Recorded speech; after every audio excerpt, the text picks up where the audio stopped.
Islamic দলের নারী নেত্রীদের উপরে হামলা চালিয়েছে কিছু দুর্বৃত্ত। এই দুর্বৃত্তরা হামলা চালিয়েছে বাংলাদেশের সর্ববৃহৎ দল বাংলাদেশ জাতীয়তাবাদী দলের নাম করে। তারা এই সংগঠনের নেতাকর্মী পরিচয়ে পরিচিত। জামায়াতে ইসলাম বাংলাদেশের নারী নেত্রীরা তাদের একটি বৈঠক করতেছিলেন, সেই বৈঠকে গিয়ে এই ধরনের হামলা করেছে, যেখানে তাদের পর্দা, বোরকা, স্কার্ফ টেনে হিঁচড়ে খালি মাথায় রাস্তার উপরে দাঁড় করিয়ে রেখেছে, গালে চর থাপ্পড় মেরেছে। যেই সকল নারীরা ওখানে বৈঠকে উপস্থিত হয়েছে তাদেরকে ভৎসনা দিয়েছে, গালিগালাজ করেছে। এটা আমি বলছি এখন থেকে 20-30-50 বছর আগের কথা নয়, কিংবা শেখ হাসিনার আমলের কথাও নয়। আমি বলছি 5ই আগস্টের পরে নতুন বাংলাদেশ গঠন হওয়ার এই বাংলাদেশের বর্তমান চিত্রের কথাই বলছি।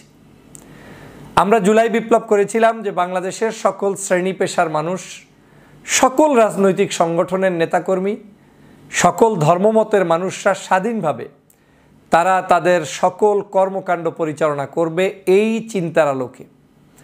হাসিনার ফেসিবাদ থেকে মুক্ত হয়ে বাংলাদেশে সব দল মতের মানুষরা স্বাধীনভাবে কাজ করবে। স্পেশালি ধর্মীয় মূল্যবোধ এবং ধর্মভিত্তিক মানুষদের কার্যক্রম পরিচালনায় কোথাও কোনো বাধা আসবে না। আমরা পুরুষদের মাহফিলগুলোতে বাধার নজির দেখেছি ইতিমধ্যেই। বিভিন্ন রাজনৈতিক নেতাদের বক্তব্যে রাজনীতিবিদেরা ইসলামিক স্কলারদেরকে বিভিন্ন ব্যঙ্গোক্তি করে, কটূক্তি করে বক্তব্য দিয়েছেন, সেটাও আমরা শুনেছি।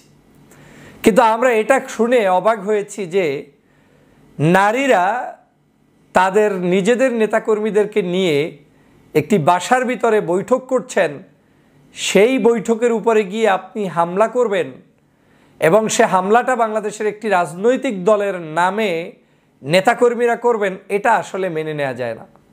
এটা যেই হোক, এই হামলাটা যদি জামায়াতে ইসলামের পক্ষ থেকে বিএনপির কোনো নারীর উপরে আক্রমণ করতো, সেটা যেমন সুন্দরভাবে মেনে নেওয়ার সুযোগ নেই, তেমনি জামাতের নেতাকর্মী পরিচয় দেওয়ার কারণেই যে তার উপরে মহিলা হওয়ার পরেও আক্রমণ করবে, সেটাও আমার এই দেশের নিয়মে নাই। স্বাধীনতা বিরোধী কাজ, বিশেষ করে 24-এর অভ্যুত্থানের বিরুদ্ধ কাজ হচ্ছে এটা। আপনারা নিশ্চয়ই জানেন যে নারীদের অধিকারের জন্য বাংলাদেশে বহু কথা হয়। নারী অধিকার প্রতিষ্ঠার জন্য কথা হয়। ছোট পোশাক নারী পরতে পারবে না কেন, সে কারণে রেল লাইনের পাশে তাদের মানববন্ধন হয়। কিন্তু কোনো বোরকাওয়ালি, কোনো ইসলামিক পরিচর্যায় যারা বড় হতে চান, তারা কোনো বিপদে পড়লে এদেশের কোনো নারীবাদী, এদেশের কোনো রাজনৈতিক অর্গানাইজেশন তাদের পাশে দাঁড়ায় না। এ এক ভিন্ন বাংলাদেশ, যেই বাংলাদেশে যে যার স্বার্থে কথা বলে, এর বাহিরে কথা বলে না। এই নারীরা আমাদের মা, এই নারীরা আমাদের বোন, এই নারীরা আমাদের সহধর্মিণী, এই নারীরা আমার পরিবারের সন্তান, এই নারীরা আমার আত্মীয় স্বজন, সব কিছুই এই নারী। এবং এই পৃথিবী চলছে এই নারীদের থেকে জন্মগ্রহণ করা আমাদের এই সকল মানুষের ভিড়ে। কিন্তু আজকে আমরা সেই নারীদের উপরে যে ধরনের অত্যাচার, জুলুম, নির্যাতন দেখাচ্ছি, সেটা কখনোই আমাদের জন্য শুভকর নয়, সুন্দর নয়। বিশেষ করে ধর্মীয় পালন করতে গিয়ে ইসলামিক কোনো একটি অর্গানাইজেশন তার নেতাকর্মীদেরকে নিয়ে বসবে, কথা বলবে, সেখানে তারা আলোচনা করবে, সেটা মন্দের তো কোনো কিছু নেই। এটা তো তার নৈতিক অধিকার। এদেশে যদি একটি গান হতে পারে, কনসার্ট হতে পারে, সিনেমা চলতে পারে, নায়ক নায়িকাদের অভিনয় চলতে পারে, বিভিন্ন নামে বেনামে আওয়ামী লীগের মহিলা লীগের কাজ চলতে পারে, মহিলা দলের কাজ চলতে পারে, এভাবে করে ছাত্রছাত্রীদের সংগঠনের কাজ চলতে পারে। জামাতের মহিলারা কাজ করবে, তাতে বাধা দেওয়ার কি আছে? আপনি তার সাথে লড়াই করবেন, আদর্শিক লড়াই করবেন। আমি যেটা সবসময় বলি, দল পেশে কথা নয়, বরং আমাদের জনতার দাবি কি, সেই দাবিটাকে উপেক্ষিত করে আমরা কেন বারবার জনগণের বিরুদ্ধাচারণ করছি, এটা আমার বুঝে আসে না। আজকের সমগ্র পত্রপত্রিকায় এই নিউজটি এসেছে যে এই নারীদেরকে আক্রমণ করেছে বিএনপির পরিচয় দেওয়া কিছু নেতারা। তারা কি করেছে শুনলে আপনি অবাক হবেন যে জামাতের সেক্রেটারি জেনারেল অভিযোগ করে বলছেন, মিয়া গোলাম পরোয়ার সাহেব, যে ঝিনাইদহের মহেশপুরে জামাতের নারী নেত্রীদের উপরে বিএনপির সন্ত্রাসীদের হামলার ন্যাক্কারজনক ঘটনায় তীব্র নিন্দা জানিয়েছেন। জামাতের নারী নেত্রীদের উপরে বিএনপির সন্ত্রাসীদের ন্যাক্কারজনক হামলার ঘটনা গত 5ই আগস্টের পূর্বে আওয়ামী ফ্যাসিবাদের সন্ত্রাসী তাণ্ডবকেও হার মানিয়েছে।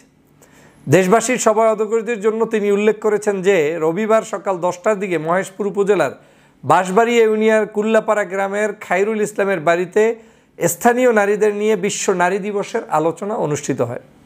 ওই সময় এলাকার বিএনপির সন্ত্রাসী আলামিন, ঝুমুর, সাহেব, সোহেল ও আশরাফুল হাতুড়ি, কাঁচি, বাঁশি, লাঠি নিয়ে জামাতের মহিলা নেত্রী হাসিনা খাতুন সহ মহিলাদের উপরে হামলা করে এবং তাদের গালাগাল করতে থাকে। তাদের গালাগাল করতে নিষেধ করলে তারা সাহেরা বেগমকে বাঁশের লাঠি দিয়ে আঘাত করে। এছাড়া আসামিরা হাসিনা খাতুনকে খায়রুল ইসলামের বাড়ি থেকে ধাক্কা মারতে মারতে রাস্তার উপর এনে বাঁ কানে 2টি চড় মারে। এছাড়া আলামিন সাহেব ও সোহেল হাসিনা খাতুনের শরীরে থাকা ওড়না টান দিয়ে শ্লীলতা হানি ঘটায় এবং মাথা আলগা করে রাস্তার উপরে দাঁড় করিয়ে রাখে। এর কিছুক্ষণ পর তারা হুমকি ধমকি দিয়ে ঘটনা থেকে চলে যায়। আমি এই নিউজটা পড়ার পরে আমার কাছে মনে হয়েছে যে বাংলাদেশে তো সব সুশীল, এই সুশীলরা প্রতিবাদ করবে না। কারণ আপনার কাছে মনে হবে আমার দলের না, এটা তো আর একটা দল। আবার আমার কাছে মনে হবে আমার না, আর একটা দল। কিন্তু এরা নারী, এরা মহিলা, এরা আমাদের সম্মানিত মাতা, বোন, তাদের উপরে আপনি আক্রমণ করার দুঃসাহস কি করে দেখালেন? তারা তো এই বাংলাদেশে আওয়ামী লীগের আমলে যে অভিযোগগুলো করা হতো, নারীদেরকে বলা হতো জঙ্গি, মিটিং চলছে, গোপন বই, কোরআন শরীফ বের করে বলতো এইটা পাওয়া গেছে, সেইটা পাওয়া গেছে, আস্তানা। এখন তো আর আওয়ামী লীগের বাংলাদেশ নেই। এখন কেন তাদের উপরে এই ধরনের আক্রমণ করে বাংলাদেশের স্বাধীনতা, সার্বভৌমত্ব, আমাদের বর্তমান সময়ের যে মানুষের চাহিদা, জনগণ যে সুন্দরতম বাংলাদেশ দেখতে চায়, সেটাকে কেন বিতর্কিত করছেন? আমি অবশ্যই বাংলাদেশের জাতীয়তাবাদী দলের এই সিনিয়র নেতাদের প্রতি দৃষ্টি আকর্ষণ করব।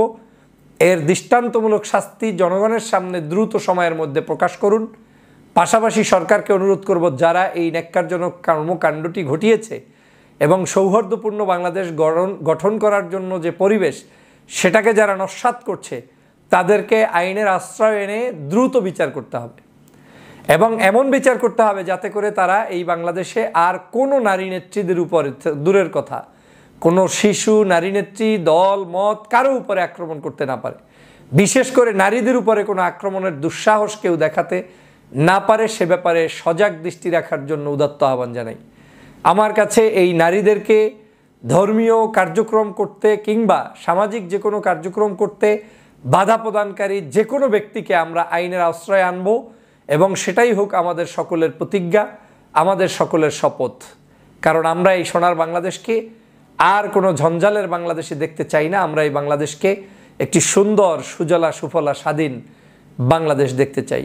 সবাইকে ধন্যবাদ।